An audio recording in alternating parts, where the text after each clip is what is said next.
Hello, I'm Andrew Gentile. And I'm Ariana. And you're listening to Behind the Flicks, the very first episode.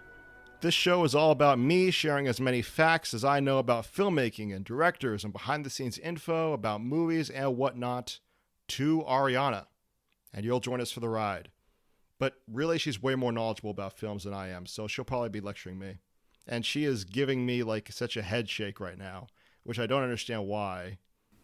Why are you shaking your head, Ariana? Because it's impossible. It is impossible for someone to know more about movies than you, Andrew. Maybe in the past 10 years I know more about movies than you, but even then, there's not really battle here, my friend. I am here to just witness your genius. I don't know about any of that. So my qualifications are that I graduated from De Anza College with a AA degree in film and television production, and currently I am studying cinema at SFSU. Ariana, what are your qualifications? Oh man, mine are amazing. I watch movies.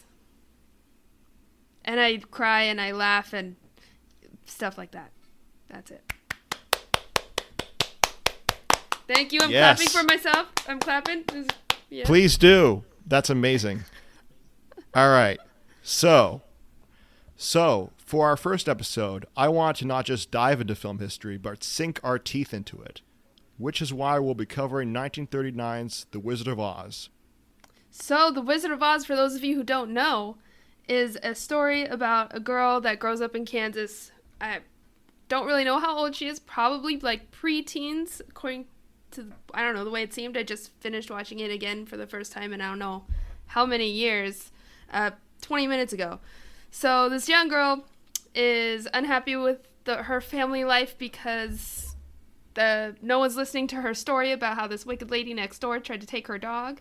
And as a twister comes and hits the house, a window knocks her out, and she goes to the magical land of Oz and has a little adventure to get back home. And Ariana, how would you rate the film in terms of quality? Ooh. I mean, A. For 1939, I loved every second of it. That is high praise right there. You, Wizard of Oz, please note you have won the heart and mind of the best film critic in the world. It's the movie you want to watch every year around, like, I don't know, springtime, I'd say. It's a spring movie. It's like every Easter I'm going to pop out The Wizard of Oz. Okay. According to the Library of Congress, The Wizard of Oz is the most seen film in history, owing to its television showings.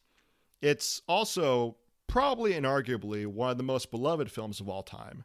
And what's amazing is that The Wizard of Oz was released in the same year as a myriad of other classics, Of Mice and Men, Stagecoach, and most well-known of the bunch, Gone with the Wind.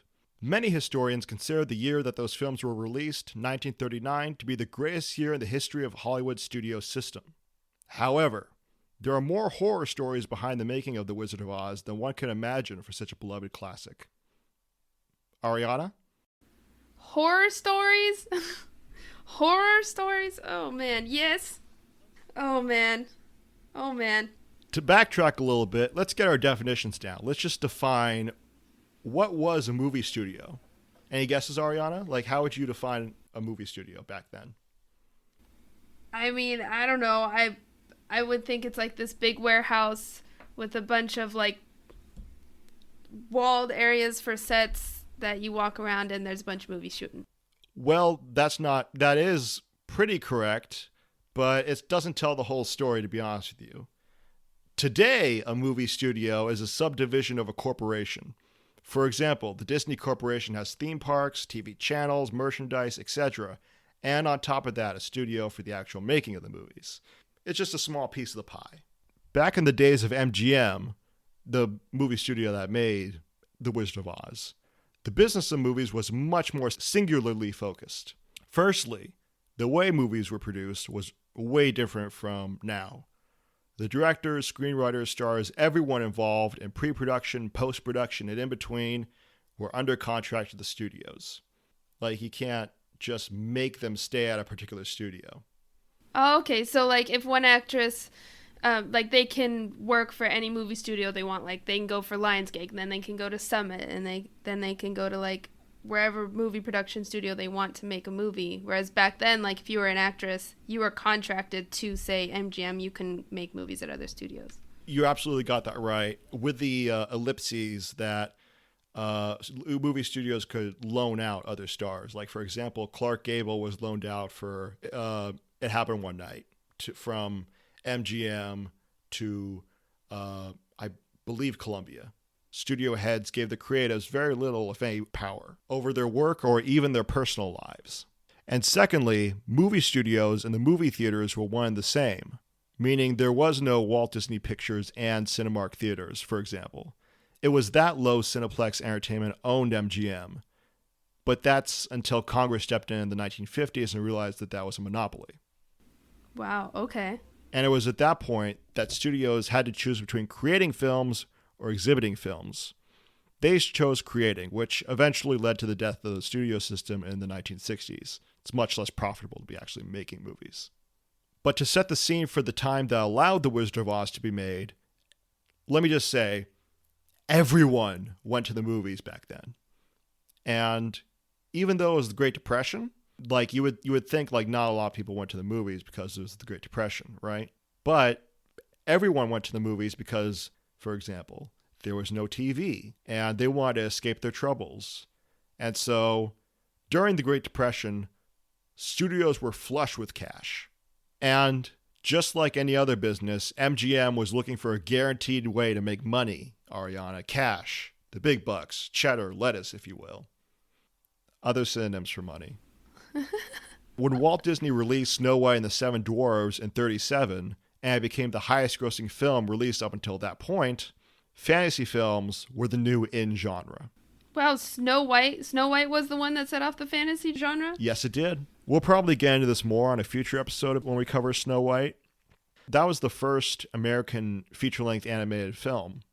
But people considered Snow White Disney's folly, like they considered it Disney's mistake, because they said, oh God, people will not want to look at an animated film for an hour and a half. It'll hurt their eyes. Wow, how far we've come. So fantasy films were the new in genre. And because The Wizard of Oz as a book was hugely successful, adapting it was a no-brainer. As I passionately mentioned before, movie studio heads gave the creative people very little say into their work and personal lives. The reason being is that they wanted to make audiences think that the stars on and off screen were one and the same. So audiences would feel as if the fantasy of the silver screen was a fact.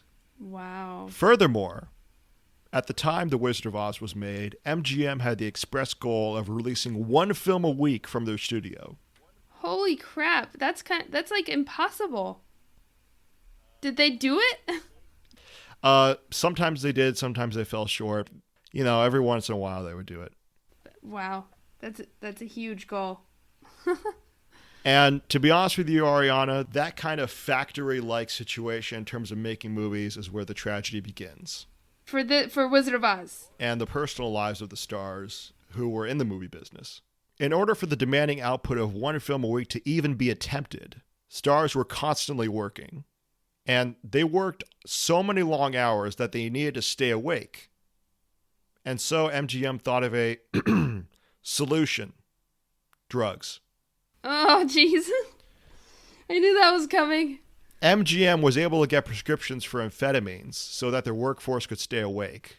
Wow. The studio also got barbiturates so the stars could fall asleep. My mind went to, what, this really happened? Like in the 30s and 40s, they were just feeding people drugs to make them stay awake and go to sleep, and everyone just kind of did it. Yeah, that's correct. You know, when I think of like that happening now, it probably totally does happen now. But I feel like people make more of a fuss about it. Were people making fuss about it back then? No. And you know why? The studios controlled the press. So the public didn't even know. Oh, jeez. Okay. And you want to get more depressed, Ariana? Yeah, what's next? Are they like whacking people? Stealing money? They definitely were doing that, but that wasn't where I was going to go. Okay. Okay, where are you going? I'm ready. And from the time she was a child star, Judy Garland was no exception. in terms of being fed drugs. I'm a little distraught. I mean, it gets worse. These are the facts about movies. You know, there was a scene, like, if you watch the very beginning of The Wizard of Oz, when she's singing Somewhere Over the Rainbow, there's a lot of, like, camera angles. I don't know, it might just be lighting, but she just looks, like, tired. Like, she's got huge bags under her eyes, and, like, her cheeks are a little, like, she's got little dark spots on her cheeks. And it was the first time, like, because I had no idea how old she was when she made this movie. I feel like she was maybe older. Is that true? She was 17.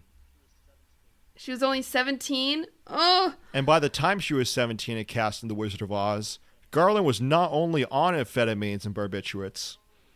Are you ready for this? Mm-hmm. But she was forced to smoke multiple packs of cigarettes a day in order to maintain what the studio executives thought of as a young girl's body type, which they deemed necessary for the role of Dorothy. Oh my gosh. No wonder. Okay, isn't that horrible? That's horrible. That's She's so horrible. 17. They basically forced cancer down her throat so she could look thinner? Yeah, they made her do that. Wow. Poor Judy. And it gets worse. Okay. The actor originally cast to play the Tin Man, Buddy Ebsen, had to wear makeup which consisted of aluminum powder. This makeup caused an allergic reaction for this Tin Man actor, and he was hospitalized in critical condition after he could not breathe. Ebsen later claimed that MGM executives did not acknowledge the seriousness of his condition until they saw him in the hospital. He was like, hey, my skin itches. Hey, if this is kind of hot, maybe, it's kind of itching. Oh no, I'm having a hard time breathing. You think maybe I could take this off? No! No, Ariana, you have to keep filming. Suffer through it. The show must go on. You're under contract, Ebsen. You gotta keep filming. Oh, man. So while Ebsen was recovering, they replaced him in the final film with actor Jack Haley. Who I really loved. Yeah, back when I was a kid, the Tin Man was my favorite character. Oh, really? Why Tin Man? He looked cool. Which... He does look cool. He looks... Well, I like he has a heart because he's looking for a heart. Aww. He cares, you know? I like that. He does. It's a philosophical thing, you know? Yeah, so while Ebsen was recovering, he was replaced in the final film by Jack Haley. Another noted makeup and special effects malfunction was in the scene where the Wicked Witch of the West exits Munchkinland in a fiery explosion. The first take of that scene went off without a hitch, but in the second take, the explosion came too soon. Margaret Hamilton, who played the witch, was seriously hurt. The problem was made worse by the green copper makeup she was made up with, to make her hands and face look green. Hamilton had third-degree burns on her hands and face and spent 3 months recuperating before returning to finish the job. So what we see of her in the movie is like 3 months burn recovery victim. It's like the studio executives owned these people. And this didn't end till the 60s. Well, it's never ended. When the film was originally released in theaters, it actually lost money until its 1949 re-release.